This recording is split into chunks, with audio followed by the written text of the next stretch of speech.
Buenas tardes, en nombre del Observatorio para la Calidad Republicana y la Universidad del Museo Social Argentino, en este ciclo de charlas que normalmente damos todos los jueves y contamos con prestigiosos y habilísimos disertantes. Esta noche vamos a tener a Arturo Pozzali, que es defensor adjunto del pueblo de Cava, expresidente de la FUBA, exconsejero superior de la UBA, expresidente de la Comuna 6 de la UCR Capital, exsecretario general de Franja Morada, exdelegado al Comité Nacional de la Unión Cívica Radical. Arturo hoy nos va a hablar de organismos de control y defensoría del pueblo. Arturo, bienvenido a este espacio que luego enviamos el video a nuestros amigos y se sube a nuestro canal de YouTube. Arturo Pozzali, esta sala del Observatorio y la UNSA te escucha. Bueno, Juan Carlos, muchas gracias al Observatorio, a la universidad, muchas gracias a Eduardo por la invitación, por el espacio. La verdad que nada, es muy grato poder charlar con ustedes y un poco también hacerlo en un marco del intercambio. La verdad que yo armé una presentación. Si puedo, la presentamos, si no, se las voy comentando, digamos. ¿Puedo compartir pantalla? Sí, sí. A ver. No, estoy inhabilitado todavía. Bueno, habla que Arturo... Un poco mi idea era, viendo, o sea, la verdad que hay muchas cosas y de normativas que por ahí ahondar no tiene mucho sentido porque muchos de ustedes las conocen mejor que yo, y tienen ahí una sapiencia y una idoneidad específica, pero sí por ahí pensarlo un poco desde que a mí me tocó este rol circunstancial como defensor adjunto del pueblo, por ahí pensarlo en el replanteo, ¿no? En algunas cosas que por ahí después de tantos años, digo, ya llevamos casi más de 12 años sin defensor del pueblo de la nación, digamos, son cosas que van marcando una agenda y que también podrían llevarnos a plantear determinados debates.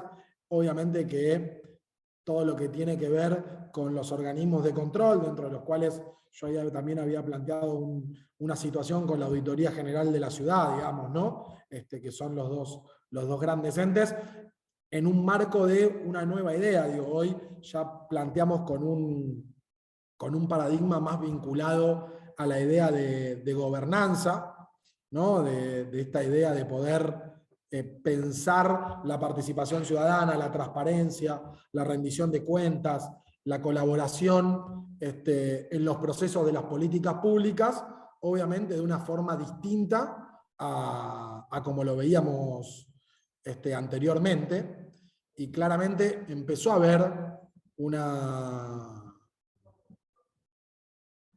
forma distinta de plantear los problemas o de pensarlos, y en ese marco también yo empecé a ver que claramente la Defensoría, si bien está enmarcada dentro de los organismos de control y toda la importancia que le da la Constitución de la Ciudad de Buenos Aires, y mismo es la Ley 3 que sancionó la nueva legislatura porteña una vez que ya se empezó a funcionar la Constitución, entendiendo la importancia que podía tener un organismo de esas características y la vitalidad en el proceso democrático y en la nueva ciudad de Buenos Aires, y obviamente que tienen esta idea del seguimiento y la evaluación de los procesos del Ejecutivo, ¿no? Pero no es el fin de los organismos de control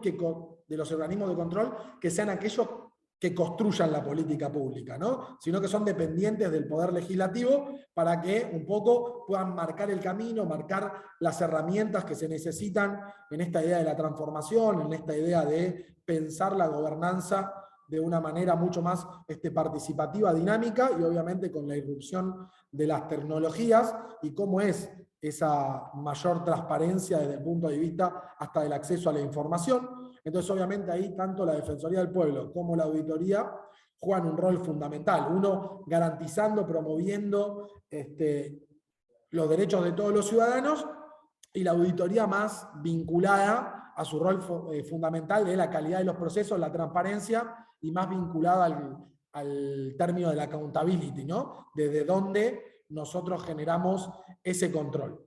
Ahora, hay un tema ahí de cómo se fue generando esta idea de la promoción de los derechos y del otro lado del análisis y la evaluación de la eficacia y la eficiencia, que empieza a tener un choque en esas funciones, porque nosotros vamos a contar con la naturaleza de un organismo como la Defensoría, que es un organismo unipersonal.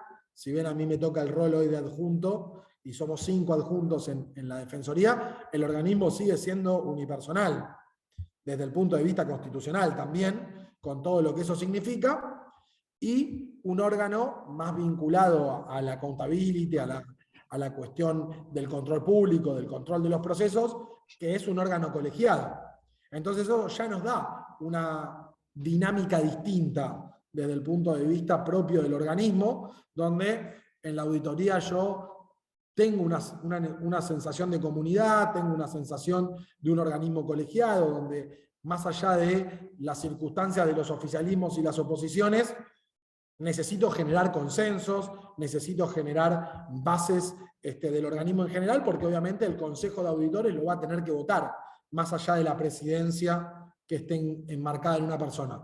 Eso en la Defensoría del Pueblo no pasa, porque al ser un organismo unipersonal, el defensor del pueblo, que en este caso hoy circunstancialmente también es María Rosa Muinio, tiene la potestad absoluta de garantizar y de generar los procesos hacia adentro del organismo, y también eso va a llevar al organismo hacia afuera. Entonces, a la hora de pensar desde la Defensoría del Pueblo, de las recomendaciones que se emiten, de las resoluciones, de las propias actuaciones de oficio, de cómo se reciben esas quejas, cómo se generan las denuncias, cómo se van generando los pasos, bueno, es un proceso que va mucho más vertical, que tiene principalmente una agenda que marca el defensor, por eso es tan importante esta situación del defensor nacional. Al no haber defensor nacional, prácticamente no hay organismo, si bien obviamente que hoy sigue un poco funcionando el organismo con su planta permanente a nivel nacional.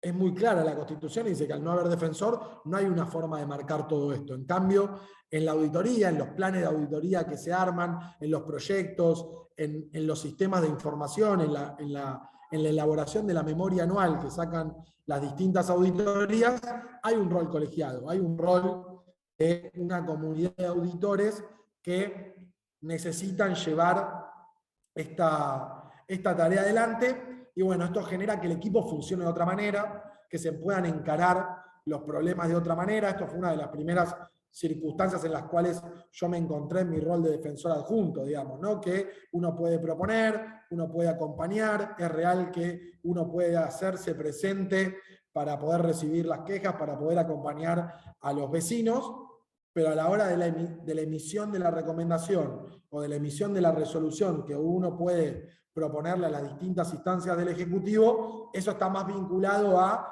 las plantas de gabinete permanentes que tienen su trabajo de investigación y que lo vinculan directamente con el defensor, y que es él el que, en definitiva, valida o no y juega un rol mucho más directo en su relación con el Ejecutivo.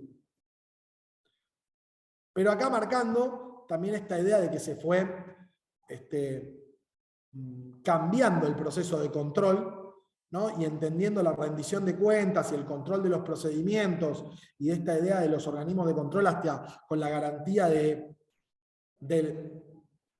ciudadano, de cómo el Ejecutivo va llevando esos distintos procesos adelante.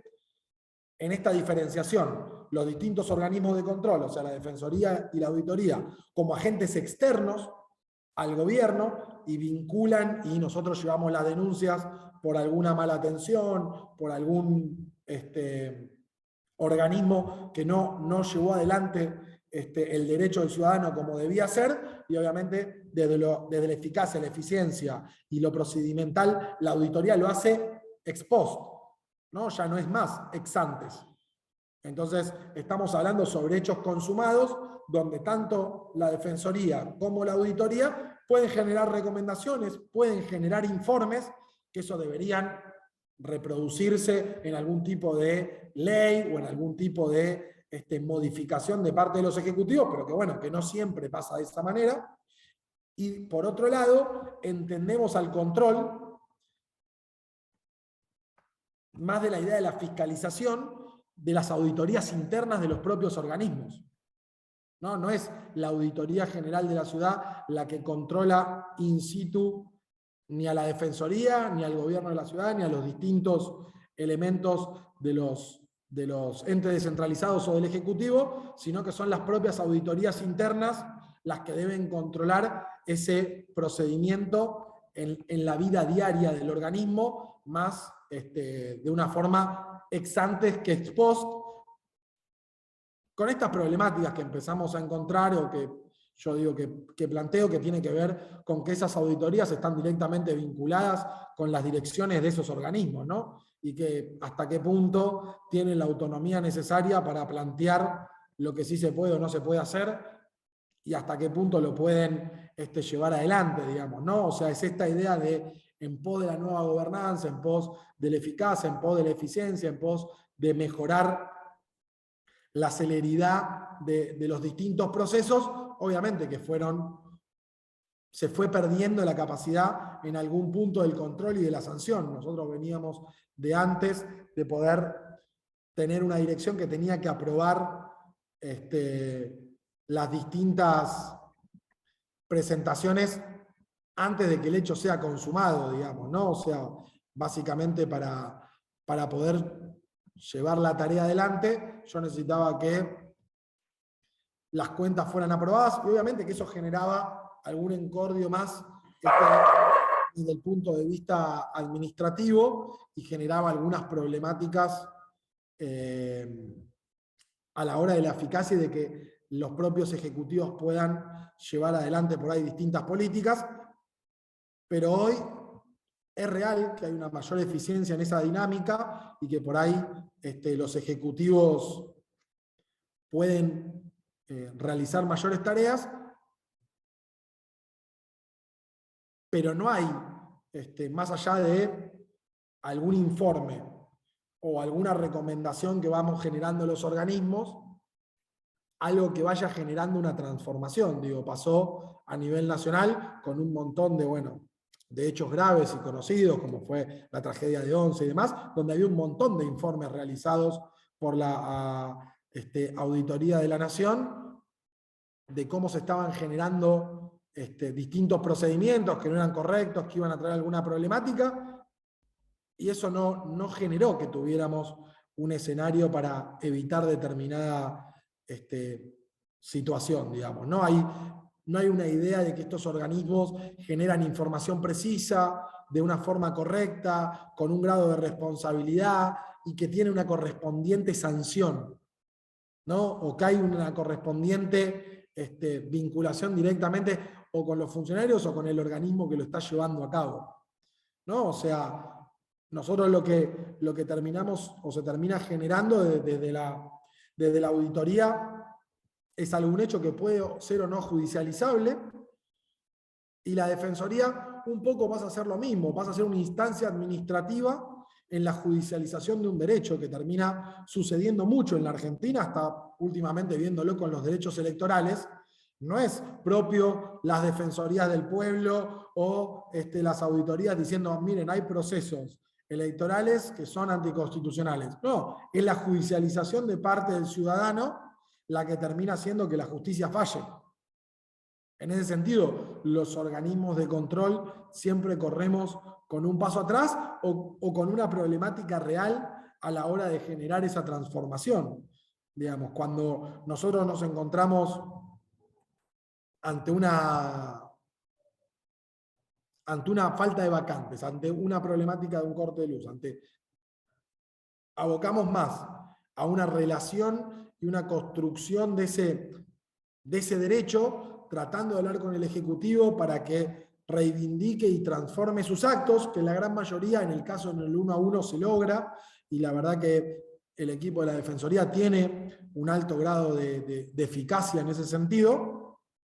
Ahora, desde el punto de vista por ahí más de política pública, todavía hay una ineficiencia, ¿no? Pensando que hay reclamos que se van repitiendo y no hay una construcción de una causalidad que me permita transformar un proceso que yo ya sé que tiene alguna problemática, sino es que hago una solución de la casuística, ¿no? De aquella persona que logró dar con su eventual denuncio o reclamo en la Defensoría, puede que tenga su resolución. Aquella persona que logró judicializar la falta del cumplimiento de su derecho puede tener una resolución. Y así todo, a veces los fallos judiciales tampoco son garantía del efectivo cumplimiento de ese derecho que por ahí el legislador tuvo en el espíritu de la ley poner y que el Ejecutivo debería garantizar. Con lo cual, en ese marco también, a raíz de esta idea de la accountability y de pensar un poco el control o el organismo de gestión, más que nada como una situación ex post, ¿no? Una vez que pasó, yo voy analizando y audito el año vencido. Ahí tengo una imposibilidad de capacidad sancionatoria, una desvinculación de los tribunales de cuentas como teníamos antes, que me tenían que autorizar el procedimiento. Se dibujó un poco el rol de las instituciones dentro del propio gobierno, porque se pasó a tener grandes organismos de control externo, que serían la auditoría y la defensoría, y se vinculó más lo procedimental de la cuestión diaria a las problemáticas individuales, a las auditorías internas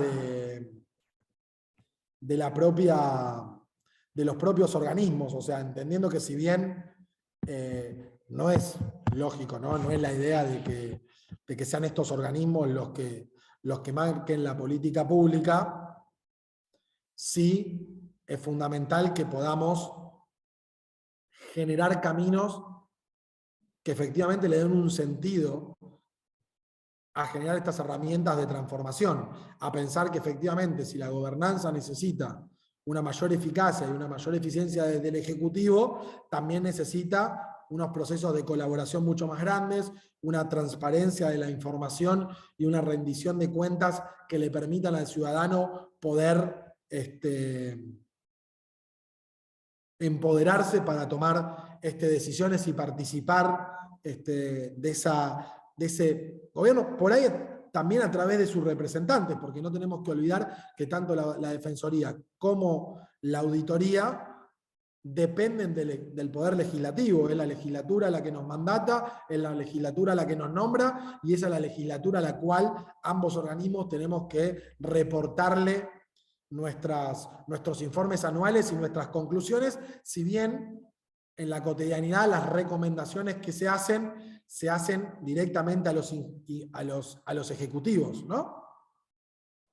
Entonces, en esta idea de la transparencia también pensada en dos dimensiones, desde la transparencia, desde el organismo en sí, desde el ejecutivo en sí, desde el propio organismo en sí mismo, donde, bueno, por ejemplo, la Defensoría empezó a vincularse con el cumplimiento de las normas ISO y que sea el ISO el que certifique sus procesos, pero también desde las propias auditorías internas que van teniendo todos los gobiernos y la transparencia respecto a la elaboración y la difusión de los propios sentidos. Y no solo vincular también la transparencia a la rendición de cuentas, porque si no, también es como permanentemente vinculamos a los organismos de control con las auditorías, porque estamos simplemente linkeando en nuestra cabeza y en nuestra idea hoy de que el control va de la mano de la accountability, va de la mano del control de gastos. Obviamente siempre las restricciones presupuestarias marcan un hito en la garantía de llevar adelante cualquier política pública. Yo puedo tener las mejores intenciones, pero que si a esas intenciones yo en la ley de presupuesto no le garantizo presupuesto, es un sinsentido de palabras. Obviamente que atrás de la idea del derecho tiene que estar el presupuesto necesario para que ese derecho se lleve adelante y para que esa transformación se dé. Entonces, equipar un poco a la agenda pública de ese ejercicio de la transparencia y el acompañamiento de la gestión, ¿no? Esta idea de que entender que los organismos de control generan esta información, este seguimiento, esta evaluación que se van dando de los procesos y que encuentran lugares de forma sistemática y son productores de información muy importantes porque obviamente están en el campo, sobre todo, por ejemplo, en el caso de la Defensoría del Pueblo, está en el campo, está en el lugar donde hay inconvenientes y se logran detectar las problemáticas del ciudadano de primera mano, que me parece que es una fuente de insumo fundamental que hoy está desaprovechada por parte de los representantes. Por ahí tampoco está al alcance del ciudadano, porque hay una falta ahí, sobre todo de poder hacer y del acceso a la información pública, más allá de la ley y de los pedidos. Es un trámite engorroso y muy burocrático por ahí llevarlo adelante, pero sí poder generar este insumo fundamental para los distintos actores, para los stakeholders de la sociedad, para poder evaluar la pertinencia de las metas, de las construcciones de indicadores relacionados a la evaluación de los proyectos y a la evolución de las políticas públicas y el cumplimiento de los objetivos. Me parece que ahí también cumple ese rol fundamental, sobre todo de la búsqueda de los valores éticos, de las nuevas formas de gestión, nuevas prácticas vinculadas a la sostenibilidad y a la sustentabilidad que tienen que tener no solo las ciudades, sino los ejecutivos para con sus personas. De vuelta, por más que no sea el objetivo principal la construcción de la política pública en sí, es el lugar donde se tienen que generar estas recomendaciones de cambio, esta idea de cuáles son las nuevas herramientas que se pueden incorporar, cómo ir mejorando el acceso, y en esta idea de que se garantice un poco la imparcialidad, ¿no? Esta idea fundamental que si bien yo decía que bueno, la Defensoría es un órgano unipersonal, la idea es que sea de un color opositor, pero que también tenga un equipo que pueda participar y que pueda colaborar, y que a la vez la auditoría necesita una construcción de mayorías, con lo cual eso también permite la construcción democrática, permite el debate, permite el ejercicio de la búsqueda de consensos, que obviamente en los nuevos procesos de gobernanza es fundamental. Ahí, sobre todo, seguimos vinculando la idea de la representatividad y la poder trabajar con nuestros representantes y elevar los estándares éticos de cómo se lleva adelante la función pública. Me parece que en eso todavía no le estamos dando el peso que podrían tener como constructores y garantes de procesos democráticos y de gobernanza desde el punto de vista amplio, ¿no? En esta idea de que la participación no se acaba ahora en agosto y en octubre cuando vayamos a votar y tengamos nuestra participación en el voto popular, sino que en estos procesos de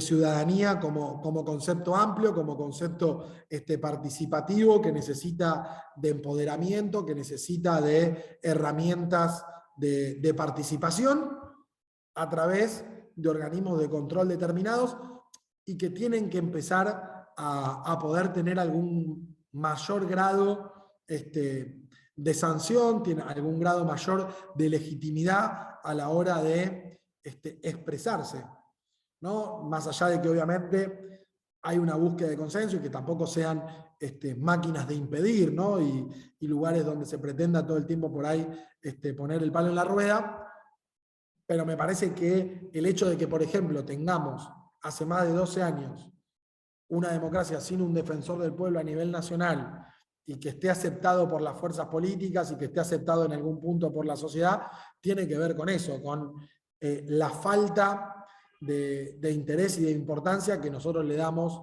a un eslabón fundamental de la democracia, que es el control, que es aquel que me permite a mí también discernir con el Ejecutivo, digamos, ¿no? Porque tener una mayoría circunstancial en una elección tampoco me empodera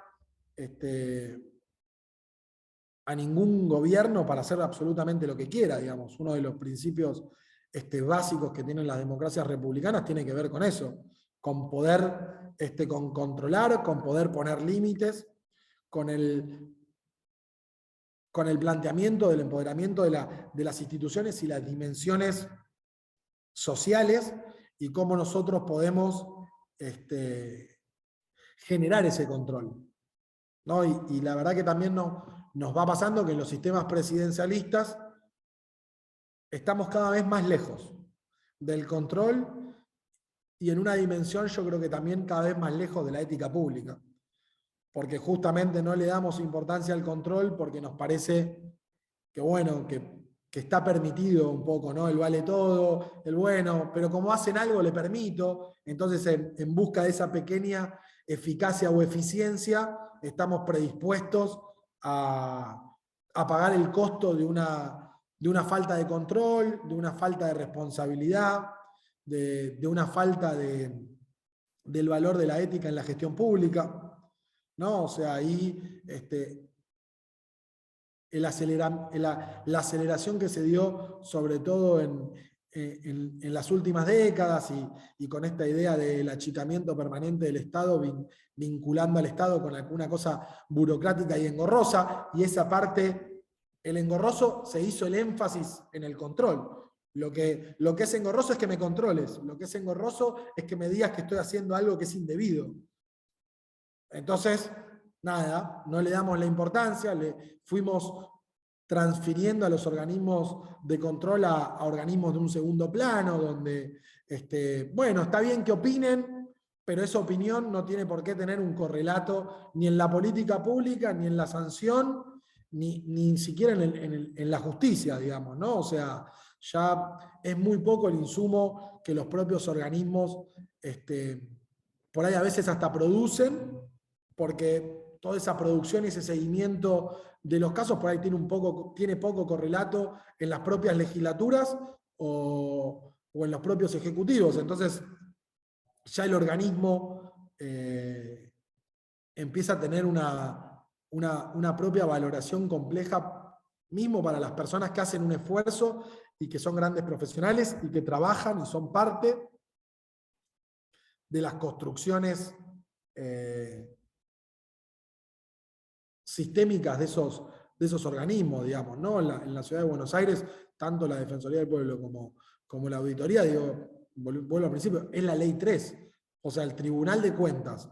Pensemos que venían de antes, no es que antes no había nada, estaban creadas, con lo cual tenemos un grupo de profesionales que hace buenas tareas y que se dedica a eso hace ya muchísimos años y no encontramos todo el tiempo a dirigentes de ningún color, a personas que tengan cargos de la oposición, del oficialismo, revalorando los procesos y toda la información como base, ¿no? Que sacan los organismos de control. Y encima, obviamente, que los organismos de control no tienen poder sancionatorio, entonces, por más que nosotros encontremos que hay una problemática concreta en las vacantes en la ciudad o que hay una problemática concreta con algunas empresas que hacen públicas alguna problemática concreta, que hacen alguna cosa mal y nosotros podamos ir, por ejemplo, al APRA o a la Secretaría de Ambiente a decirle, bueno, hay una problemática acá desde el punto de vista de la sustentabilidad o del cumplimiento de determinadas normas. Nada, hacemos una recomendación y en muchos casos puede quedar ahí, ¿no? Y uno tiene esta problemática de partir de la buena relación o de tratar de construir una buena relación con los actores que están en el Ejecutivo y más allá de que existe la norma y que dice que tienen un plazo perentorio para respondernos, si no hay una respuesta tampoco hay una consecuencia.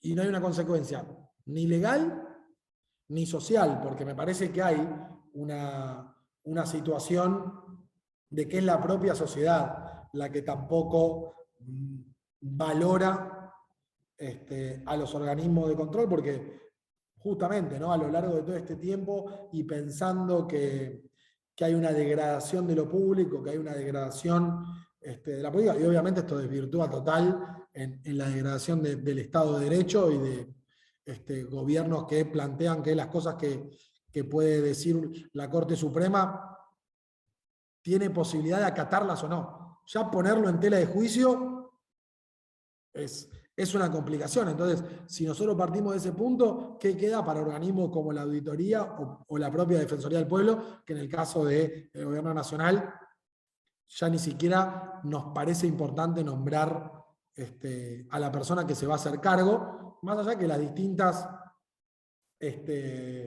hasta el propio sistema y el propio Poder Judicial lo dijo, ¿no? Una de las mayores problemáticas, por ejemplo, cuando fue el aumento de la tarifa, es que no, el armado de las audiencias públicas a nivel nacional, la defensa de los derechos colectivos a nivel nacional, tenía una pata renga que era un actor clave, que es que no había un defensor del pueblo que pudiera colectivizar esos reclamos y poder llevarlos adelante, digamos, ¿no? O sea, no nos hace ruido ni es llamativo, digamos, ¿no? Porque ya hubo cambios de color político y tampoco es que se llamó y se nombró, digamos, no hubo una necesidad o no se llegó a un acuerdo para hacerlo de esa manera, con lo cual, un poco a forma de conclusión, a mí lo que me da el sabor es eso, es que hoy la Defensoría en su particularidad juega un rol muy importante en la promoción, juega un rol fundamental a la hora de estar, por ejemplo, en los barrios, en los lugares más vulnerables de la ciudad, dando a conocer los derechos, porque de piso también, si bien la ley se da conocida por todos, nadie puede alegar desconocimientos, muchos desconocen cuáles son sus derechos, y una de las formas más importantes para poder hacer que esos derechos tengan garantía es que las personas los conozcan. Entonces, en esta idea de la promoción hasta de la construcción de nuevos derechos, la Defensoría juega un rol fundamental, sobre todo en la ciudad, porque es la única defensoría que hasta tiene potestad legislativa, o sea, tanto el Ejecutivo como los legisladores y la Defensoría del Pueblo pueden presentar proyectos de ley y que entren en tratamiento en la Cámara de Diputados. Después los diputados obviamente pueden no tratarlos y quedar ahí eternamente, pero por lo menos la Ciudad de Buenos Aires tiene un organismo, y en eso obviamente la Constitución de la ciudad es de las mejores constituciones para mí del mundo y avesadas desde el punto de vista de derechos en todo sentido, y le permite a la Defensoría jugar un rol fundamental en eso, ¿no? Hasta jugar un rol importante en el acompañamiento de muchas políticas del Ejecutivo, pero a la hora por ahí de generar el control, tiene que ver más con una presión social, tiene que ver más con una presión mediática, tiene que ver más con la posibilidad de cuánto vaya creciendo esa problemática en la ciudad y cómo se pueda ir canalizando, que en la capacidad efectiva de que a través de alguna recomendación, resolución o pedido de informe que se le haga al Ejecutivo, se pueda transformar esa situación, ¿no? O sea, hoy hay muchísimos ministerios que no cumplen con las respuestas de los requerimientos que le hacemos desde la Defensoría y nada sucede, digamos, ¿no? O sea, hay una problemática o muchísimos informes que saca la auditoría, que genera y que marca que hay procesos que no se están cumpliendo o derechos que no se están haciendo, y tampoco hay una transformación puntual de esos procesos. Con lo cual, me parece que como reflexión, después para charlarlo, tiene que ver con cómo nosotros, me parece, como sociedad y como esta idea que fue pasando de una gobernanza mucho más necesitada de agilidad, de participación, fue perdiendo procesos de control. Digo, yo entiendo que la burocracia weberiana, y que nosotros hablamos y empezamos a vincular esta idea de la burocracia con el actor de Gasalla, ¿no? Con la señora del impedir, con el que me pone el sello para que las cosas no funcionen, pero que nos alejamos del control, que nos alejamos de un proceso que cumpla con los deberes, en muchos casos, del funcionario público, que nos buscamos cómo generar una producción, sobre todo para con los ingresos y el movimiento de fondos más ágil, pero en la agilidad a veces, o en esa idea de eficiencia, es la eficiencia de la inmediatez, pero no en la eficiencia del cumplimiento de la misión y de las visiones que pueden tener los organismos públicos, que obviamente son distintos a los que tienen las empresas privadas, son distintos a los que tienen las organizaciones no gubernamentales. Entonces también los procesos tienen que ser distintos y en sus tiempos también tienen que ser distintos, y que es necesario el control cruzado. Y es necesario ese control que también lo tiene el privado. Entonces tenemos que buscar, y hoy contamos con herramientas tecnológicas que nos van a permitir acelerar procesos, que nos van a permitir incorporar actores sociales a las tomas de decisiones y por lo menos a empoderarlos desde las manos de la información, no de los datos, porque también estamos en un momento del dataísmo complejo, donde también los organismos de control pueden jugar un rol de saturación de datos, ¿no? Yo te saturo de un montón de situaciones de datos, pero eso no es la construcción de la información y la búsqueda de dónde están las complicaciones, los conflictos o las problemáticas, sino, bueno, te doy un montón de datos de todo lo que pasa permanentemente, que lo podemos descargar de internet, que podemos buscar de las distintas bases, pero tampoco los organismos podemos garantizar ese cruce de información que me permita hacer un seguimiento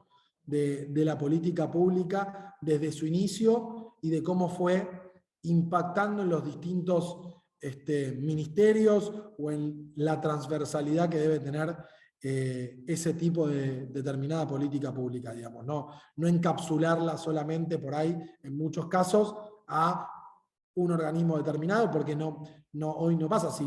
Las políticas terminan siendo transversales y con muchas aristas y con muchos ministerios, secretarías, direcciones actuando en conjunto, y que hoy debería ser mucho más sencillo poder entrelazar esa información y poder generar conclusiones en base a eso, que obviamente que los organismos lo hacen, pero que también tienen una dificultad muy grande a la hora de el propio organismo construir esa información, el propio organismo de control tener acceso a las bases de los ejecutivos, poder tener un acceso real a lo que fueron ejecutando las partidas, por ejemplo, ¿no?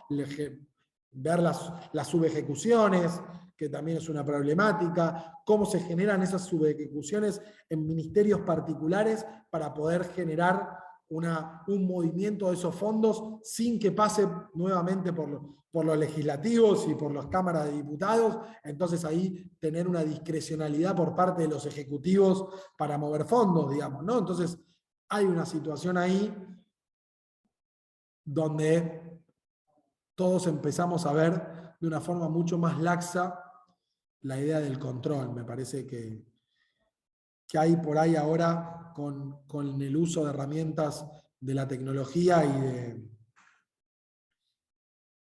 y de la aplicación de base de datos y de la interconectividad que nos va a dar la red, de usarla no solo para que el ciudadano esté más involucrado, sino para que los propios ejecutivos puedan tomar también decisiones mucho más coherentes, basadas en la evidencia, con información empírica y también escuchando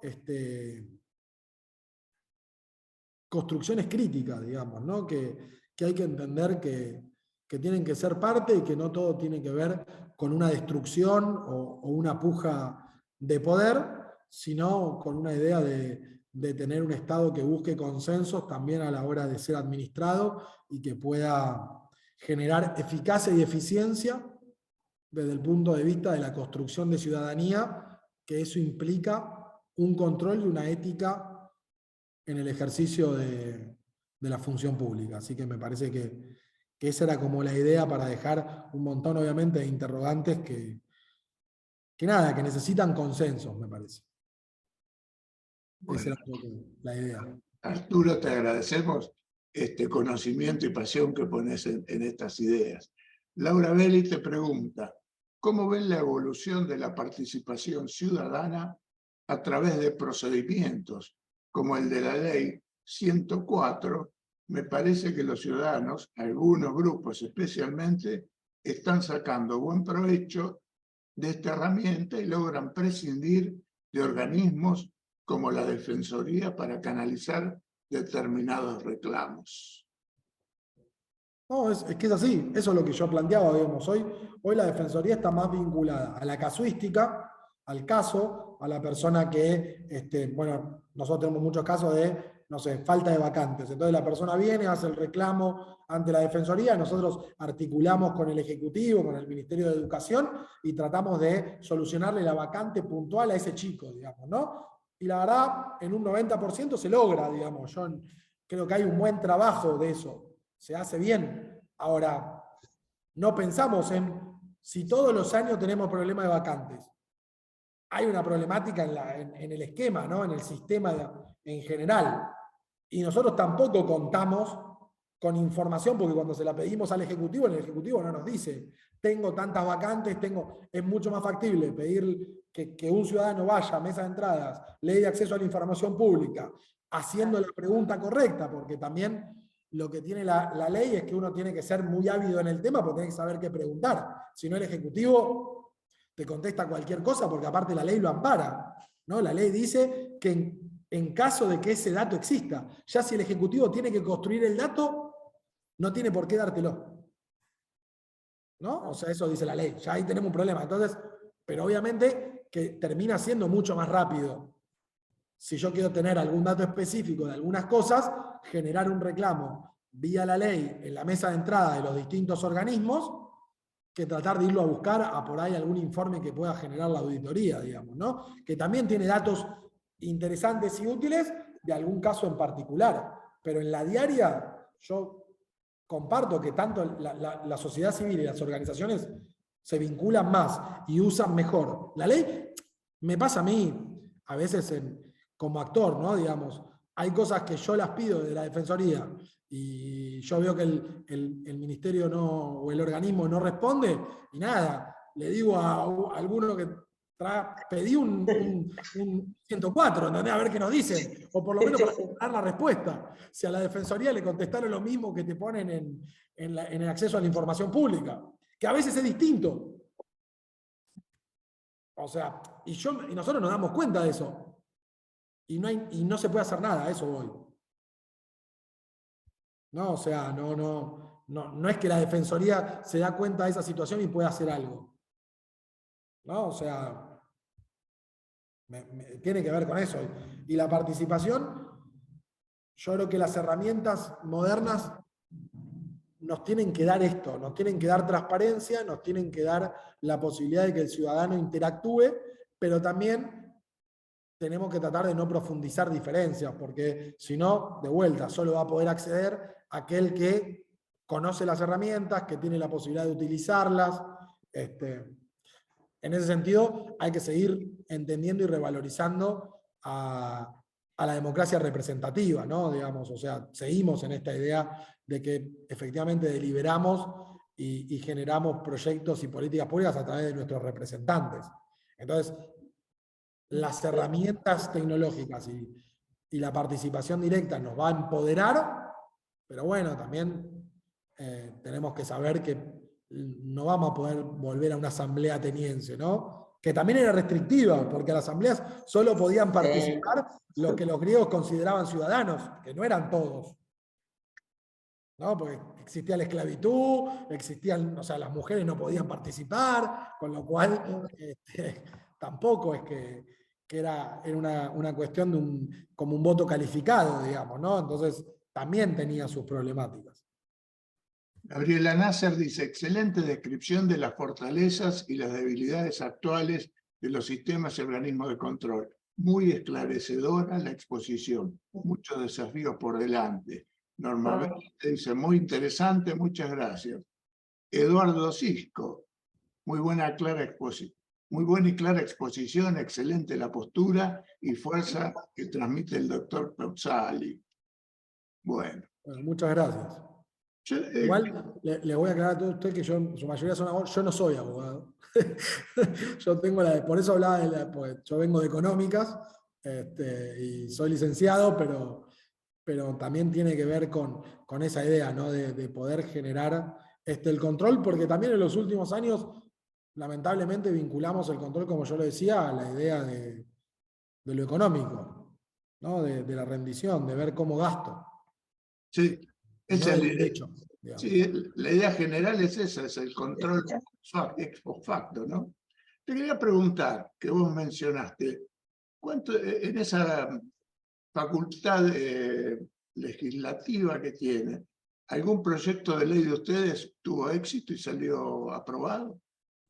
Sí, ahí contesto las dos cosas. Lo que me pregunta Daniel, de que la defensoría puede actuar de oficio, de hecho se hace. Por ejemplo, en el caso de ahora de los cortes de luz y de los servicios públicos, también tenemos un tema ahí, ¿no? Que nosotros actuamos en defensa de los consumidores, pero que en realidad el que debería actuar es el ente, que es el organismo de control.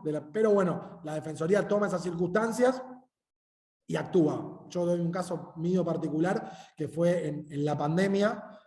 Yo estoy más también vinculado a las cuestiones bancarias dentro de la defensoría, y bueno, cuando hubo, obviamente, los primeros tiempos de pandemia, empezamos a usar las aplicaciones, las tarjetas de débito, bueno, muchos deben haber las estafas, ¿no? Estos robos de identidad, que me sacaban las claves, y bueno. Y nosotros ahí hicimos una recomendación al Banco Central de que se cambie, por ejemplo, el sistema en cómo se otorgaban los créditos preaprobados, porque nosotros veíamos que lo que pasaba es que te robaban las claves de acceso al home banking y no solo te sacaban la plata que vos tenías en tu cuenta, sino que te tomaban un crédito que era de acceso a un solo clic. Entonces entraban, daban el clic, aceptaban el crédito, a vos te lo depositaban instantáneamente y te robaban tu plata y te dejaban una deuda, ¿no? Entonces, nosotros le hicimos una propuesta al central de que le pida al sistema financiero que cambie el sistema, que siga existiendo la oferta de crédito, porque obviamente es el negocio del banco, pero que tiene que haber una doble validación. Entonces vos das el clic, pero después el banco tiene 24 horas en los cuales se tiene que comunicar con vos por otro medio, ya sea por mail, por mensaje de texto, por los canales que vos tengas registrados en tu banco, diciéndote, mirá que te vamos a depositar el crédito que solicitaste, para darle tiempo al consumidor que, si efectivamente no fue la persona porque sufrió un robo de identidad, puede hacer la denuncia correspondiente y no le saquen la plata. Bueno, ese cambio se dio a través de un pedido y una recomendación que hizo la Defensoría de la Ciudad en conjunto con otras defensorías del país sobre ese tema. Bueno, el Banco Central ahí generó una normativa que le hizo cambiar la problemática. Obviamente que era por algo que nos dimos cuenta que nos llovían los reclamos, digamos, ¿no? Teníamos muchos casos. Y después tenés también la acción del reclamo particular. En el caso que yo daba de las vacantes, la Defensoría saca recomendaciones de qué cosas habría que ir cambiando en el sistema de inscripciones de la ciudad.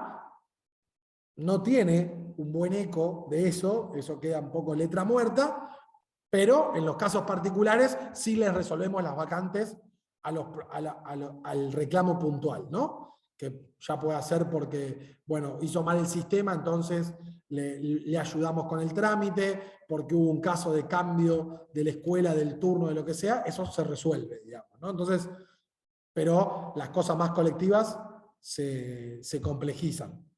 Y después, en el tema legislativo, hubo leyes que obviamente la Defensoría tiene la potestad de presentarlas, después las tiene que obviamente tomar algún legislador para efectivamente llevarlas adelante. Pero todo lo que tiene que ver, por ejemplo, con la ley Micaela en la ciudad, eso fue una iniciativa que terminó entrando por la Defensoría, ¿no? Para que no termine encasillada en el proyecto presentado por la oposición o por el Ejecutivo, la Defensoría suele ser un canal que le da pluralidad, porque después ese proyecto lo terminan tomando un legislador de la oposición y un legislador del Ejecutivo y camina y construye consensos, y hay proyectos que se pueden encarar y después hay un montón de proyectos que efectivamente por ahí nadie los toma y terminan perdiendo estado legislativo.